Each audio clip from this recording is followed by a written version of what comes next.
Here we go. It is Jacob Warren. Welcome to the Vol Report, brought to you by Doctors Campbell, Cunningham, Taylor, and Hahn. Tell you more about them, but it's Bama week, and Jacob, being a local guy, you know what that means. There's not as many traditions in college football nowadays with all the realignment, but Tennessee, Alabama certainly is one of the great ones. And one that will continue probably for how as long as we can as we'll all be here at least. Yeah, man, it's cool to be a part of it every year. Again, the same similar stories last year, and things haven't gone our way for a really long time, and we're to a point now where we step into every game and are really confident about our abilities and what we're able to do, and just excited to get on the field of this one and just go and, man, lay it all out there. Obviously, we know what this game means to us, but also to the fans and to everybody a part of it. So You guys had so much confidence last year going into that Alabama game. Do you have even more now that you've beaten them, or would you say it's pretty similar? Because I thought you guys were an incredibly confident group heading into the season last year. yeah, played really confident last year. I think you go into this year, um, maybe not more or less confident, but just looking at it a little bit different, right? I think that regardless of how much you talk about it, right? Everyone always says, okay, well, they're no different, right? They put their pants on the same way we do, blah blah blah, whatever. But when you haven't beaten someone in that amount of time, and you have that mental block, or that they still have that doubt in the back of your head of, like, okay, are we really good enough to do this? Whatever. We were able to do it last year, so now I think that after that happens, you're able to win the game last year. You go into this one thinking, why not again, right? Like, there's no reason why, if we don't execute, or if we execute the way we did last year, and focus on hitting our shots and running the ball well and all those things, then there's no reason why we really shouldn't be able to be successful and win the game. The other thing that I would think would affect team culture as a whole is the way you won that game last year. It was in the final moment. You guys showed that fortitude to be able to get it done. No matter the opponent, it has to be a boost to do something like that on a big national stage. For sure. Like you said, regardless of the opponent, just the way that everything unfolded, the execution down to the line, whenever, is not much time left on the clock, and we've got pretty much a full field to drive, and, you got to execute perfectly. You got to you got a couple balls you can throw across the middle, but you got to get the clock stopped. You got to get a couple first downs and then set up the field goal. You got to spike it. You got to do all these things that, we practice all the time, and we practice since spring ball, about, okay, if there's this much time left, you're going to catch a ball in the middle of the field, you're going to get the first down, then you're going to get down, and then we're going to run to the ball and we're going to spike it.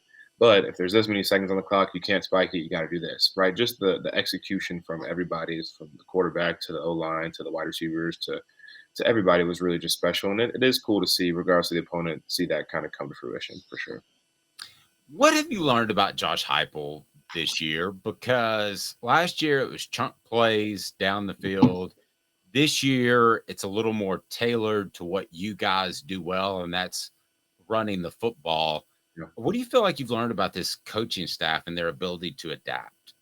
You just got to find ways to win. I think that's always going to be their biggest thing, is they don't care how we're doing it. They don't care, you know, who's getting the ball. They don't care, who's running the ball. They don't care who's on the offensive line.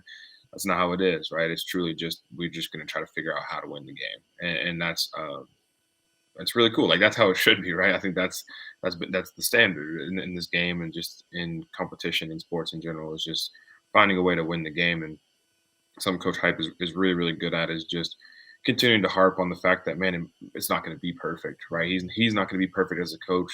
We're not going to be perfect as players. But at the end of the day, is like, if it doesn't start fast, then cool. Let's in the middle, let's be fast, and then let's finish it strong. If it does start fast, that's perfect, right? But then, how do we continue to, push the needle? How do we continue to be successful, even regardless of how it starts or how it's going in the middle or how it finishes? And just making sure that fourth quarter comes around, like, we're fighting, and if we're up, continue to fight for the lead, or to keep the lead, and if we're down, continue to fight to get back in it. And I think you've seen that in the way that this team plays, regardless of whether there's been some games that we've lost, right? But you've seen guys giving great effort, having great attention to detail, making plays even when it's seems like it might be a lost cause, right? Going out there and fighting to the very end is something that Coach Hype has definitely instilled into this team. I want to ask you, what about Alabama impresses you? The Vol Report with Jacob Warren brought to you by Doctors Campbell, Cunningham, Taylor, and Hahn.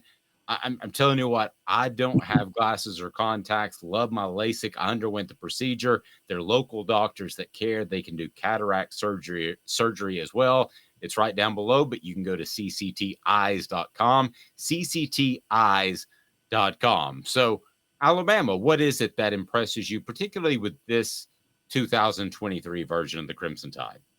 I mean, man, it's very similar to years past, right? I think that cycle and just that rotation of people and of players is going to be really, really good for a while, right? Just because of the brand that Alabama has built and their track record for winning games, right? They're going to get really good players and they're going to get good recruits. So a guy like Will Anderson last year, leaves and goes and gets drafted, and then they have people step up that, you know, can do the same job, right? In our just as big, just as strong, fast, maybe not just as, because Will Anderson was a little bit different, right? But you know what I'm saying, right? They have guys that will just step up and are able to fill that spot and play with the same amount of intensity, the same amount of physicality and speed and aggression and all that stuff.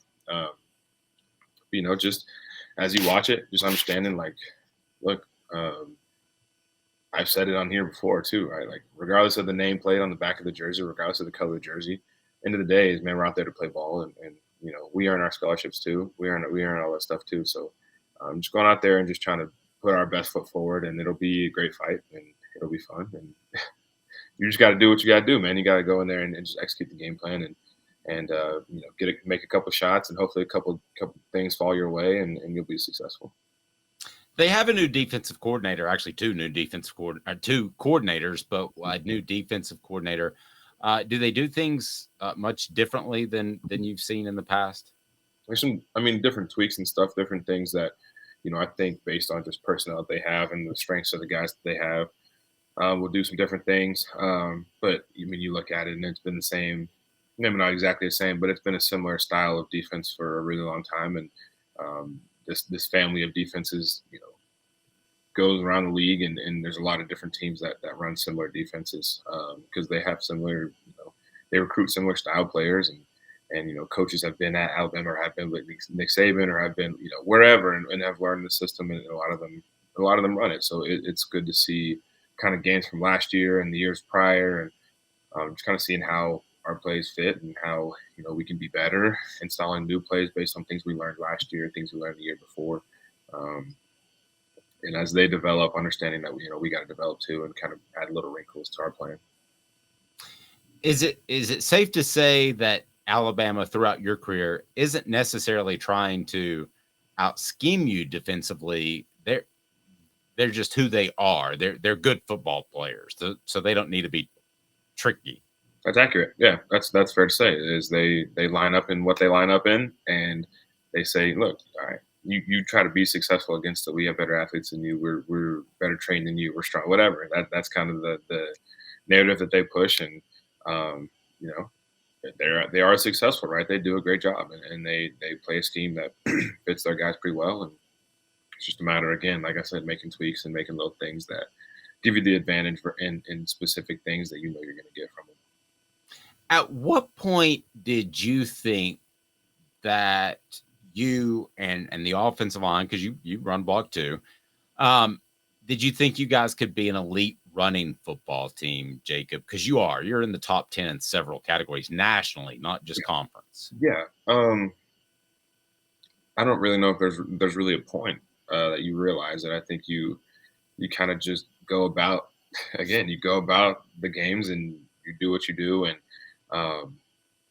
obviously you kind of know whenever the run game is working, and when it's successful, and you can feel it, right? You just understand the bodies are moving, and especially at tight end, generally speaking, like I'm working from behind the line, right? Finding inserts, finding different spots to kind of get to my blocks or whatever. So I'm seeing all this movement. I'm seeing everything. I'm seeing all the double teams and stuff like that. And so you kind of see, okay, well, we're moving these guys, or whatever. We're having a tough time moving these guys, whatever it may be. But No, I don't know. I don't know if there's really a specific time when you realize. I think you just kind of are in the middle of it, and you start seeing things like, O-line getting nominated or not nominated, but getting on watch lists for awards, and you see running backs with multiple 100 yards, and Jabari just hit 2,000 career yards. Like there's different things that just start to pop up. You're like, oh wow, yeah, like when you said we're top 10 in a lot of different categories and across the nation, like I mean, I think I knew that, but I don't know exactly which one you're talking about, right? Just because that's not something that you are particularly like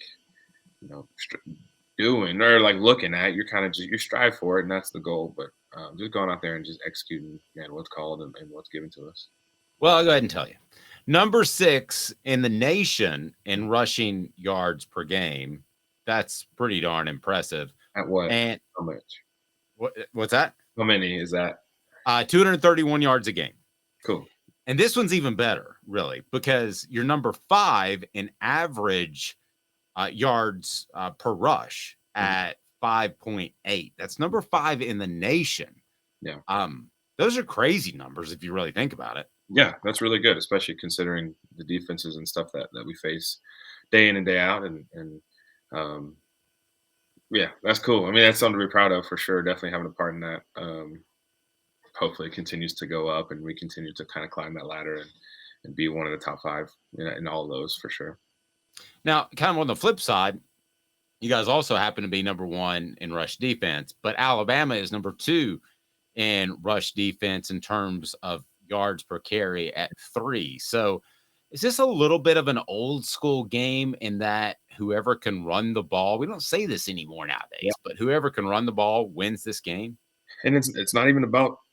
I mean, it is about running the ball, but it's just about controlling the line of scrimmage. That's what it comes down to is being able to handle your one on ones and being able to again steal double teams when you can, have the correct leverage, have good feet, move people, right, create space. I think the biggest thing in the core is just having space. We got 3 really really good backs that will find space and don't necessarily need a whole lot of it, but are able to find space and are able to make plays on secondary on the second level. And yeah, man, that'll be the story of every single game that we have this year is did they control line of scrimmage? If we did, you have a pretty chance of winning as long as everybody else is kind of doing what they're supposed to be doing. So yeah, that'll definitely be the determining factor for sure in this one. What do you say to some of those critics out there that maybe say, well, Joe Milton hasn't provided enough chunk plays, so this offense is somewhat limited. What are your thoughts on that? Um, I mean, no thoughts really. I don't know. We're making plays, and there's plays out there that aren't on Joe and that aren't on the wide receiver, that aren't on anybody in particular. It's just a matter of how things work out. Um, fingers will be pointed and things will be said. But at the end of the day, is he's our guy, right? He's the one that's back there that's leading this whole thing, and full confidence as always in him to be able to deliver the ball. Full confidence in our wide receivers, even the younger ones, like to be able to go out there and make plays and when their number is called, right? And that'll be big in this one too, is being able to take shots and to be able to connect on them and just do our bread and butter stuff, get moving the ball down the field with pace and with tempo. So yeah, I don't no comment, I guess, about the naysayers, but we'll see, I guess, this week and the following ones. They're always there. I want to ask you how close you think this offense is, or does it even need to be, to creating bigger chunk plays more often. It's brought to you by Doctors Campbell, Cunningham, Taylor, and Hahn. No glasses or contacts for me. I had the LASIK procedure. They also do cataract, and it's local doctors who care about you there in East Tennessee. Right off Weisgarber. Again, Doctors Campbell, Cunningham, Taylor, and Hahn bring you the Vol Report with Jacob Warren. So, again, people need, I think, to remember that Joe Milton hadn't played in a while, as Hendon Hooker was the star last year. So, do you feel like this offense, in particular the passing game, is close to hitting another level, growing that chemistry and creating some more chunk plays down the field? I do think so. Yeah, I do think that it kind of comes down to just again opportunities, right? And the opportunities as far as wide receivers getting open on the perimeter, being able to actually deliver a ball, and then Joe also just having seen a look or having seen a route or understanding exactly where that wide receiver is going to be, so that the timing is accurate or being able to continue to protect the quarterback in pass pro and allow him to sit back there and be able to make the reads he needs, man, it all comes together, and it's really on everybody, from running backs to tight ends, quarterbacks, receivers, all that. So I do think we're close. You know, I mean, not necessarily that we haven't had any success, right? But I do think we're close to kind of really figuring this thing out and really being able to kind of put that back out there for everybody that's missing it. I know everybody's happy with winning games, but people want to see that too. People, they come to see the show and they come to watch Joe throw the ball, and those guys like squirrel run up underneath it and catch it. So, yeah, man, it's exciting, and we'll be just fine, I'm sure. Do you guys miss it a little bit too? Do you miss those big chunk plays? I like winning games. Um, if running the ball and throwing the shorter routes is the way we're going to win games, then I do not care. But I do love I love watching it, man. I love sitting back there in protection because generally, I mean, those 40, 50, 60-yard balls aren't coming to tight ends for the most part, right? They're going to those fast guys. So whether we're sitting back there in protection or running a different route or whatever, and just watching that ball fly in the air and, man, having the confidence that he's going to come down with it is really cool. And you kind of get that, almost, especially like scoring from the minus 40 is really cool because the drive's over, right? Like, I don't have to do anything else. I can just jog down there and celebrate with my teammate and then hop off the field. So it is cool to kind of watch it happen, and I do enjoy it. I guess I miss it. I've seen it all week of practice, and I've seen it all season. But um, yeah, we'll see. We'll see what happens. What about you personally? It is what you're doing now as an offense does kind of fit the route you run a little bit more, and you're having a heck of a season. What do you think of the way you've played to this point? Self-grade yourself. I don't know. I think I'm doing well, right? I think I will always be uh, hypercritical of my game and of myself. Um, but I am pretty proud of just how I've played and how I've competed, and kind of the mentality that I've had the past few games of just, this is the last one, right? This is the last ride, and this is the last opportunities that I'm going to get to one, play on our field, right, for our fans, and wearing this jersey and wearing this helmet. Um, but two, right, just trying to set myself up for success in the future. So I think that it's all really starting to click, and I'm starting to feel really comfortable out there, knowing my assignment, knowing where I need to be. Feel like I'm playing faster, making the best of opportunities that I'm given. So yeah, I'm happy with how I'm playing. Again, we'll always desire and strive to be better, but uh, I'm happy with where I'm at right now. So most of the time when you're watching film, you're going to be either self-scouting yourself or you're going to be looking at the defense that you're getting ready to play. And I understand that some people may not. I mean, you don't sit down and just watch a whole game with a bucket full of popcorn and wings like some people do at home. Sure. But have you seen enough of this defense that you guys have against other opponents to say, wow, they're pretty good? Our defense, Yes, your defense. yeah. I mean that. It's funny. I don't watch our defense film. I don't I watch it. know. But when we have team meetings and stuff, coach puts up like attack clips is what we call it, just clips of guys, showing really big effort and making big plays or whatever. And we'll sit there for 5-10 minutes just watching our guys make plays, right? Just watching because there's so much film, there's so many clips of guys flying around and interceptions and sacks and pressures and just people just being really physical and just I don't know. We could watch it all day, and it is cool to know that we got we got those guys on our team, right? And it may not be very fun during fall camp, during spring ball, whenever you're having to go against these guys. But end of the day, dude, when fall comes around and it's time to really go, you're happy to have guys like that on your team. So We love talking to Jacob Warren. The Vol Report with Jacob brought to you by Doctors Campbell, Cunningham, Taylor, and Hahn. Local vision correction, and they care. Enjoy life better when you see better. This has been a presentation of Off the Hook Sports.